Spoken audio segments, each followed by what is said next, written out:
થયું કે આજે મેં અહીંયા કેટલાક મારા જેવા જ બાળકો જે આજે ક્રિકેટ રમતા હતા, તો મને પણ એવું થયું કે આ ક્રિકેટમાં શું છે, તો મેં પણ આ રમીને ટ્રાય કર્યું અને મને બહુ જ મસ્ત લાગી.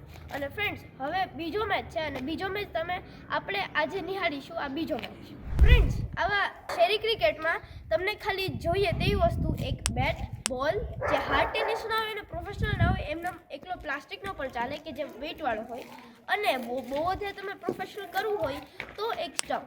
તો ફ્રેન્ડ્સ, અત્યારે આપણે ઓવરને નિહાળીશું. બીજી ઓવર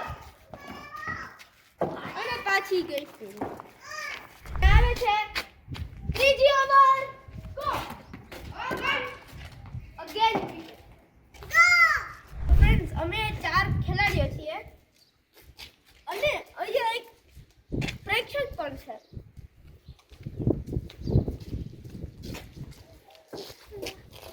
તો ફ્રેન્ડ્સ, હવે આપણે અહીંયા એક ખેલાડીને એક પ્રશ્ન પૂછીએ. તો તમે આ એક દિવસમાં આવા કેટલા મેચ રમો છો? 2 મેચ. આનો હાલો કાઉન્ટર. તમે રોજ જ્યારે મેચ રમો છો તે તમે કેટલા ખેલાડીઓ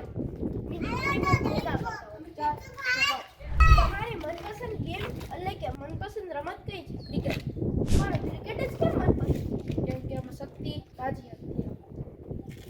તો ફ્રેન્ડ્સ, હવે આપણે આ મેચના સૌથી બેસ્ટ બેટ્સમેન એટલે હર્ષ કુટ સાથે વાત કરીશું. તો તમે આ ક્રિકેટનો મેચ કેવી જગ્યામાં રમો છો? ખુલ્લા પ્લોટ છે, જેમ કે આ મારું હોમ પ્લેગ્રાઉન્ડ છે ત્યાં. તો જોયું મિત્રો, ક્રિકેટને આપણે મોટા પ્લોટમાં રમવું એ સારું છે, કારણ કે ત્યાં તમે જો ક્યાં બોલ મારો તો ત્યાં એવી રીતે મારવો જોઈએ કે જેથી કોઈ કાચ કે 4 વ્હીલના કાચ કે એવું કંઈ તૂટે નહીં અને કોઈને નુકસાન કે કોઈને વાગે એવું કંઈ થાય નહીં. તેથી આપણે તેને પ્લોટમાં જ રમવું જોઈએ. Thank you for watching this.